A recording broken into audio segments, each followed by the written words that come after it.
ሰላም ወደ ሀገር ልጆች ለማለት ነው። ሰላም እግዚአብሔር ከሁላችሁ ጋር ይሁን። ዛሬ ደግሞ በክፍል 8 እንግዲህ ተመልሼ መጥቻለሁ ማለት ነው። በከንቱ ጠሉኝ በሚል ርዕስ ያው ከተማዳን ጋር ተገናኝቶ ያለኝን ሀሳቦች የማካፍል ይሆናል ማለት ነው።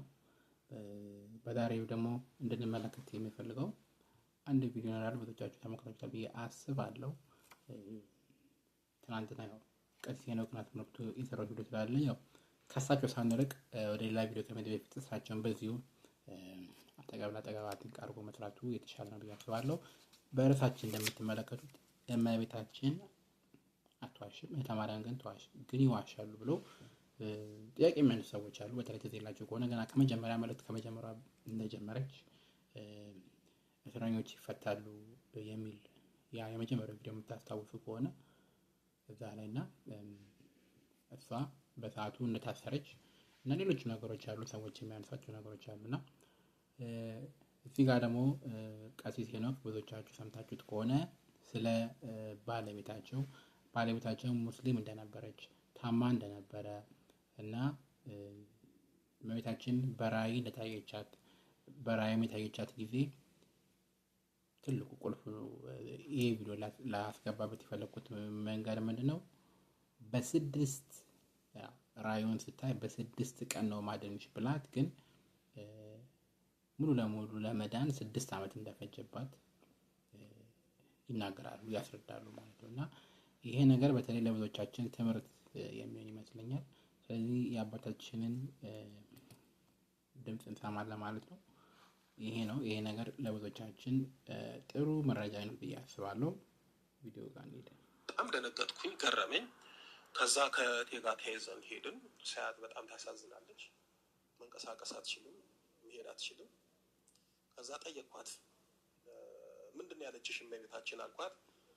እኔ ሙስሊም ነኝ፣ እመቤታችን ሌሊት በራእይ ብርሃን ለብሳ ብርሃን ተጎናጽፋ መታ ልጅ አይዞሽ፣ ይህንን የሚያምሽን ህመም አድንሻለሁ። አንቺ ማነሽ ስላት፣ እናንተ መርየም የምትሉኝ እኔ ድንግል ማርያም ነኝ እና እንጦጦ ማርያም ነይ ተጠመቂ ትድኛለሽ። እና ደግሞ የሚገርመው በ6 ቀን ውስጥ ነው ማድንሽ አለችኝ። በጣም ገረመኝ። በአንድ ጎንም ደስ አለኝ እና ምን ይሻላል አልኳት። እኔ እዛ ሄጄ መጠመቅ እፈልጋለሁ። እኔ እኮ ከዛ ነው የመጣሁት። ቤተሰቦችሽ ከፈቀዱ እዤሽ ሄዳለሁ፣ ትጠመቂያለሽ፣ ትድኛለሽ አልኩኝ። በዚህ ተነጋገርን። ቤተሰቦቿም ፈቃደኛ ሆኑ።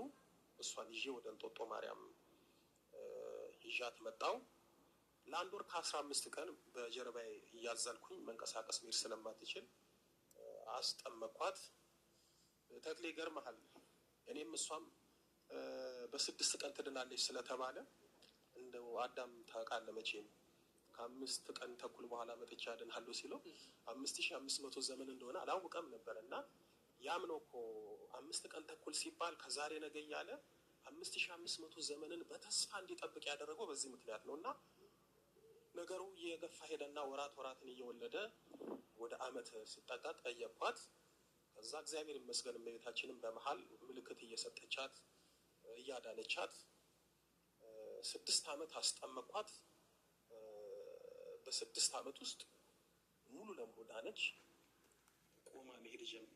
እንደሰማችሁት ነው ማለት ነው። እና እንደዚህ አይነት ነገሮች እንዳለ እንድንረዳ እንድናስተውል ማለት ነው። ይሄ የተማሪያምን ጉዳይ ብንተውም ራሱ ይሄ በራሳችን ህይወት ራሱ ሊያስተምረን የሚችል ነገር ነው። እና ግን ያው ብዙ ሰዎች እሷን ስለሚጠሏት ስለሚቃወሙ ምክንያት ስለሚፈልጉ ነገሮችን ተረጋግተው ለመረዳት አይፈልጉም። እና እንደዚህም አይነት ነገር እንዳለ ልናስተውል ልንረዳ ይገባል ማለት ነው። እና ይሄ ነው ሀሳቤ። በቀጣይ ደግሞ በሌላ ክፍል የምንገናኝ ይሆናል። ሰላም እግዚአብሔር ከሁላችሁ ጋር ይሁን። ሰላም ነው።